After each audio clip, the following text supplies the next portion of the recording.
The streak is broken. And the A team is gone. Let's burn through that.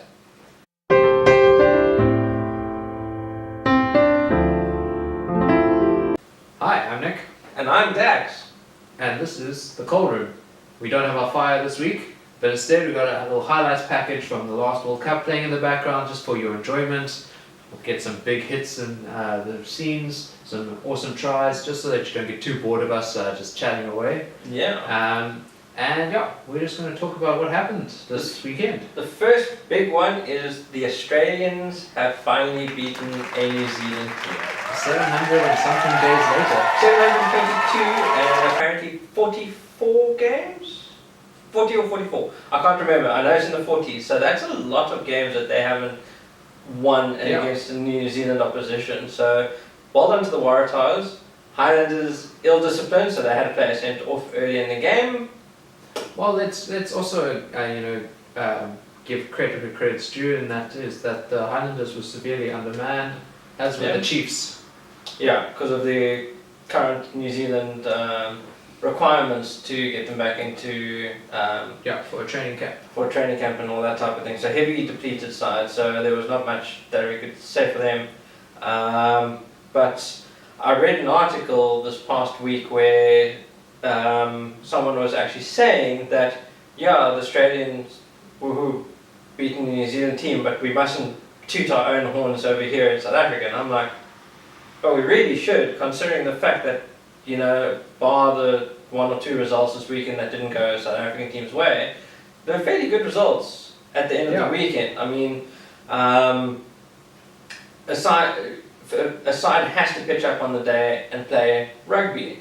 And even though the Chiefs they lost 20 players to injury and the New Zealand training camp, they're still competitive against the Sharks. Very competitive. It was a good game of rugby. It was a very good game of rugby. It was very high paced. There were some massive hits. There was some really, really good rugby, really good interplay.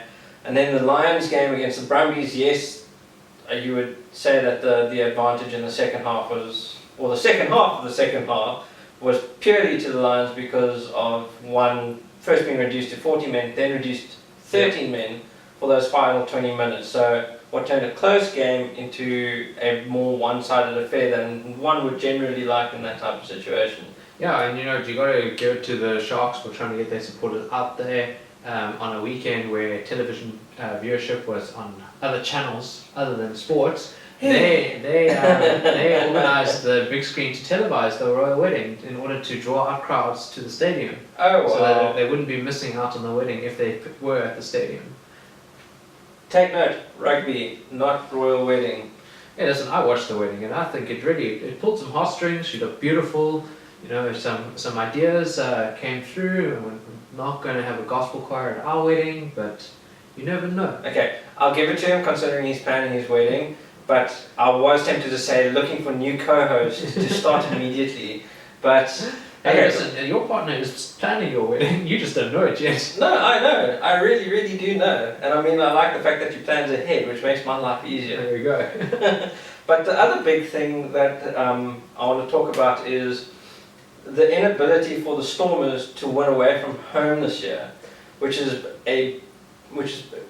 should be a big talking point because I've shared an article with you where, motivation to win overseas starts with home games. Yeah. And the Stormers have been absolutely unable to. I mean, they've had some tight games. I mean, they lost to the Sunwolves by 3 points. No, listen, let's give credit where credit's due. That was not an easy drop goal. No, it wasn't. That was a fantastic kick. He's a left footer. He had to kick it with his right. And under pressure while moving. Correct. So, I mean, that drop goal was sublime. And, I mean, credit to the Sunwolves. They beat the Reds by 35 points 2 weeks ago or a week ago. They're beating the Stormers now. So, I mean, we've been saying they're competitive. They just needed to get over that threshold. And they've finally done it with the Reds and now with the Stormers. Yeah. The Jaguars, which people have been saying should be written off for all intents and purposes age ago because of their ill discipline and unattractive rugby, playing attractive rugby. They've won 5 games on the trot. Unfortunately for the poor Bulls, which The were Terry Bulls. the Terry Bulls, as The I Terry saw Bulls. someone comment. I was actually trying to stay up to watch that game. It was quite a late game for us, and when I woke up in the morning, I was glad that I didn't. Yeah, and the biggest thing that a lot of people have said this weekend is the handling is becoming a problem. Like, the Stormers were apparently hampered by numerous handling mistakes. In the Sharks game, there were apparently 28 handling errors by the Sharks. Just by the Sharks, yeah. The Lions was also an atrocious ball handling affair. What is... Look, ball skills I'm is... just going to block that out. Ball skills is a trained skill. Yeah. You can do 100 drills on tackling, you can do 100 drills on rucks and maul situations, you can do 100. What are we doing to actually build a player's skill level? That's the biggest. You look at New Zealanders, look at how many handling errors they have on average in a game. I think it's less than 10. No, I'd probably say it's about 12 on average. Well, 10 to 12, which I mean can happen. You get a pop pass, you're not expecting. But that's to be expected. You are expecting around 10 per game. But I mean 28 handling errors. Yeah, for one team. I feel like that's a high statistic for a game, not one team. Yeah, and that's a stop-start rugby match. I mean, I remember when I played rugby in school, we used to play with the old leather balls. Now, like proper leather balls. Showing your age here, hey? Shush. This is before the Gilbert ball showed up in the country and before the '95 World Cup. I mean, Maito was still around and they did the standard ball, but you only ever played that in official matches at school. And when I was a kid, my dad used to kick up and unders, and I used to have to catch a leather ball. And those things are slippery. I mean, you had to learn that skill and passing, and you develop that technique to handle the ball in slippery situations and that type of thing. I think the guys are spoiled this in the professional era. No, very much so. I mean, I don't want to sound negative, but I mean, the skill level is what needs to actually improve in South African rugby. It's not the players, it's not the coaching. The guys actually just need to just develop the ball skills there. Yeah. No, I'm with you there. I really am. And I think it's something that will come with time. We're trying to change our style of rugby. And with that is trying to be more expansive, move the ball more, and our players just aren't used to it, and maybe that's the reason. Maybe once we get used to this new style of rugby, we might see handling errors go down, just like we're watching South Africa lose to Japan. And it was a painful moment in history. Do you know what? We went on and got a bronze medal in this World Cup. Yeah, people forget about that. It was all about how Hanneke Meyer was not the right man for the job and disastrous campaign, but we got our bronze medal. We got a bronze medal. I mean, the quarterfinals was essentially the rugby championship again. Yeah, essentially. But I mean, we're off topic. We are off topic. I mean, we won the '95 World Cup, the first time we ever featured in it. I think the '99 World Cup we bombed. 2003, I think we made it to bronze again. We won the World Cup in 2007. 2011, we got knocked out in the quarterfinals because of some shoddy refereeing. Because of very bad refereeing. The guy actually retired shortly after that, and then we got a bronze. So our World Cup history isn't that bad. No, I mean, it's a lot better than New Zealand's. Pretty much. So, I mean, we talk about the history of South African rugby and stuff. I mean, come on guys. Yes, we are going to go through lulls, and there are going to be periods where, I don't know, the game, there's rule changes, there's going from different tactics, from drive up with the forwards, kick to the back line, or this more expansive game that we're currently seeing now. With the English test matches just around the corner, it's now very important to see who actually fronts up for that and who we're going to see get into the squad. Yeah. There's a lot of players that we didn't initially think of in our initial preliminary thing that are now starting to come to the forefront, where we kind of go, okay, that person seems more like like the right pick than what we've said before. I mean, for example, on the right wing we had Dylan Lates and Travis Ishmael, Yeah. for example. Now my idea has completely changed. There's Sabu and Corsi, And Janti's back. and Janti on the other side is playing extremely well. I mean, there's numerous guys that are actually putting up their hands now for a Bach berth, and I mean, it's exciting times. I must say that, No, I agree with you on that for one. all the losses and all that type of thing, there are a lot of players that are actually showing true grit and true worth, and you can actually, I said, you can tell the true worth of a player is how they handle defeat. I mean, the guys that are hanging their heads and all that type of thing are the type of guys you don't want to pick for a team. The guys who are constantly going out there, trying their all, even in a losing cause. I mean, you have to have that motivation. It sucks to lose. We all know that. But Yeah.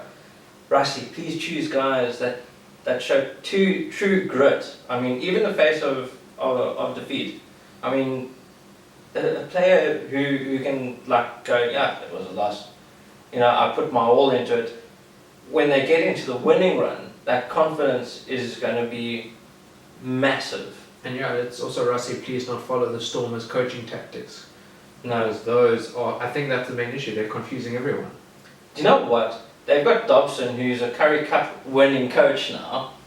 Why don't they bring him into the fold? I mean, what have they got to lose? There's like 5 matches left, or 4 matches left for the playoffs. Just get Dobson in and just help out. Seriously, before the guy... Where is he going to fit in? Is he going to be after first phase, or third phase, or seventh phase, or... Bounce ideas off the guy. That's my first thing. Get that outside opinion and say, where are we going wrong? John Mitchell, for what he's done with the Bulls, look, the Jaguars result didn't go the way of the Bulls. I think they were manhandled up front, and it actually showed. But I mean, it's a young Bulls squad. John Mitchell's coaching style is creeping in, but with every step forward he has, there are going to be steps backwards. I mean, he's a new coach. There's a lot of young players in it. There are going to be those moments. Yeah. The Stormers have had the same coaching staff now for 2 years. A lot of the core players are still there, bar Ibn Etzebeth. Jean-Luc Duplessis just came back. So I mean, I think it really stems down to those new coaching roles that started this season. yeah, And how confusing those are. it is true. And I mean, maybe it's just a structural issue that needs to be resolved. Who will never know. But I mean, I can actually say, as much as I love the Stormers, and much as I'm still going to support them, win or lose, this season's a write-off. I mean, there's no development over last year. No, and I like to say the Bulls have come leaps and bounds compared to last year, but after losing to the Jaguars, it's their season done, essentially. Pretty much. They would need the Jaguars and the Lions to lose every single remaining game and to give bonus points in every single remaining game. Yeah, I think the Stormers still need to go face the Jaguars in Buenos Aires, so that's coming up, and I doubt we're going to actually win that game overseas. And you've got the Lions this weekend. We've got the Lions this weekend, which I'm very doubtful that we're going to win. I mean, it's at Fortress Newlands, but I mean, come on. The Lions wiped their feet on us when we last went up to Johannesburg. I doubt that's going to change on the way down. To be quite honest, I'd actually use this more as more of a developmental game. Try a few different combinations. Give some players a rest. I mean, seriously, give Dear India a rest. Give whoever's there a rest. I mean, Duvenage went from being a really good scrum half at the beginning of the season, and he's just being an absolute. Yeah. And then you got Faf de Klerk overseas winning Player of the Season for the FIFA Premiership. Yeah. It's kind of like, well, what happened? When he left here, he just didn't cut it. Yeah, Faf was an interesting one because, look, he had 2 out of 3 really good games against the Irish in the year that he started. And then what happened? And then he just fell away. I don't know what happened. But it goes to coaching styles. I think the coaching styles are too different from from the franchise into the Springbok fold. So go from one game plan where a coach goes, okay, Faf, this is your game style. Play to that. Johan Akman was brilliant at that. Developing the player's talents, allowing him to play to that talent. Yeah. I mean, that's what made the Lions so good. And then you go to Alistair Kutcher, who's got a very different game plan in mind. It's tough on a player, but I mean, we've said it before, player needs to adapt. But I mean, if you're polar opposites, it's going to really, really strain a player. I agree with you there. But let's move on to the predictions and picks for the next round. What are we on? Round 15. Yeah, round 15. And I think there's only 18 rounds, so we're almost there. Almost there. And then I think after this weekend coming up, it's a break until 2 more. One last round, I think, is this weekend. Yes, and then we have the international window. Yeah. Okay, let's get into this. Cool. So, Crusaders versus the Hurricanes starting on Friday morning. This is going to be like the New Zealand derby of all New Zealand derbies. I need to check my calendar quickly. Friday. I can watch it. Damn, I can't. Okay, moving on. I can't. It's the New Zealand derby of all New Zealand derbies. I take it the Crusaders are home, right? Yes, Crusaders are at home. Hurricanes are visiting. Oh, not that makes much of a difference. No, I'd like to say the Crusaders on this one, considering that they turned over a 29-point deficit. Okay, yeah, Crusaders, but I don't think it's going to be by much. No, I think this is going to be a really good, close game. Well, this is the thing with these New Zealand derbies. They can either be like super close, super hard fought, good rugby, or it can just be a walkover. Yeah, it's either or. I don't think this is going to be a walkover. I think this is going to be a really, really good game. 5 points to the Crusaders? Yeah, I'm just going 7 because they have decent kickers. Hey, Burton Barrett hasn't been doing that bad recently. But it's not the strength that his No. His brother's better. Okay, then we move to Melbourne for the Rebels versus the Sunwolves. Ooh. Sunwolves haven't travelled very well. No. I think the Rebels should have this. Didn't the Rebels have the bye this past week as yes, well? but they won their previous game. Yeah, so I'll give it to the Rebels by about 7. I'm going to say 9. Neither here nor there. Okay, and then later on Friday we got the Jaguars versus the Sharks. Friday game. Jaguars versus Sharks. Yeah. Sharks travelling, good win.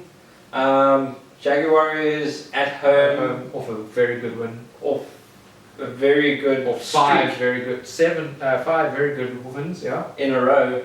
I think the Jaguars. You know what? I'm going to back the Jaguars on this Yeah. one. But by like 5 to 7 Yeah, points on this one. We're so patriotic right now. Yeah, no. Okay, then Saturday morning we got the Chiefs versus the Waratahs. The Waratahs beat Islanders, so and the Chiefs are playing with a depleted squad again, if I remember correctly. Oof. I'm going to give it to the Waratahs. Let's see if they can make it 2 from 2. Okay, I'm going to go for the Chiefs because I doubt it's going to be 2 from 2. Well, I'll say the Waratahs by 3. Okay. Then we got Reds versus Highlanders. How much are the Highlanders going to win by?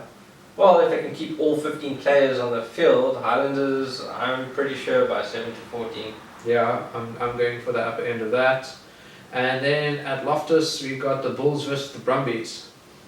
I guess there's no... Right? The Brumbies have won 3 games. Bulls are travelling back from Buenos Aires though. True, but it's at Loftus. Yeah, I suppose. I mean, the Bulls, hot and cold. I mean, I think it was 2 losses, a win, and then a loss, right? In the last couple 3 of matches. wins, 2 losses, 1 loss. Okay. They're due for a win, so I'll give it to the Bulls by 5.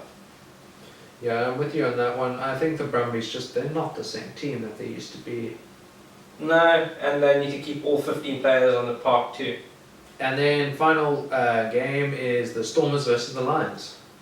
We spoke about this. No, very we spoke briefly. about this. Lions, I'm pretty sure are going to win this one, unfortunately. Sorry, my fellow Stormers supporters. It's a reality. Okay, let me just screenshot that. I'll superimpose the pics on the screen for the viewers. They should appear here-ish. But yeah, before we go, one last major incident of the weekend was what happened on Supersport with Ashton Willemse walking off. We're going to keep a very, very neutral stance on this. I mean, it is not a nice light on South African commentary or South African rugby commentary at the present moment. But what I'm going to say is, you know what, Supersport are doing their internal investigation. Yeah. The truth will out of the situation. I mean, there have been reports of what transpired and what led to it. Let's get the full story out before we come to any conclusions. Over the past 2 and a bit days to 3 days, we've seen a lot of articles come out, opinions being thrown left, right, and centre, and I think it's best for everyone that opinions are kept to yourself or themselves, whoever, Yeah. and wait until the facts are Yeah. shared. Because, I mean, just an article that came out late last night debunked a fair amount of the opinions that were very racially charged. but we're kind of being. We'll discuss it when it comes out. When it comes out, we've got more information on it. But I mean, we don't want to be too harsh on either party. I mean, we know how Nars and Nick go on tangents and they can talk the hind leg of a donkey. We know Ashwin as a commentator and all that type of thing. He has his points of views, and I mean, we respect all of them. The reason why they're there is because they're rugby experts. Yeah. And I mean, there has to be something fundamentally wrong there that led to that type of situation. So please keep a neutral stance on it, and you must remember there's in this situation there's 3 sides to the story. Yeah. Mainly being Supersport side of the story, then Nick's, and then Ashton Willemse's. So not mine. not mine, not Nick Reed, but keep an open mind and keep it neutral. I mean, don't put race into it. It should never be. I mean, we're now 24 years down that path. Easy for you to say, coming from an oppressor point of view. Well, look, But that's not the topic of That's not the topic, this show. but- So I think we'll just leave it there. but yeah, Thanks very much for watching. Hit that like button. Comment on any suggestions you may have. I think the next video that we do will be after matches this weekend, and then we have to look at what we're going to do in terms of the Springbok squad. That should be Wait till you exciting. announce it after this weekend? I have no idea. Well, Possibly. we better be quick about our Springboks. Well, guess what we're going to be doing on Saturday. Yeah, pretty much. Anyway guys, please hit the bell icon for notifications when we upload our next video, and we'll catch you next week. Alright, cheers. Cheerio.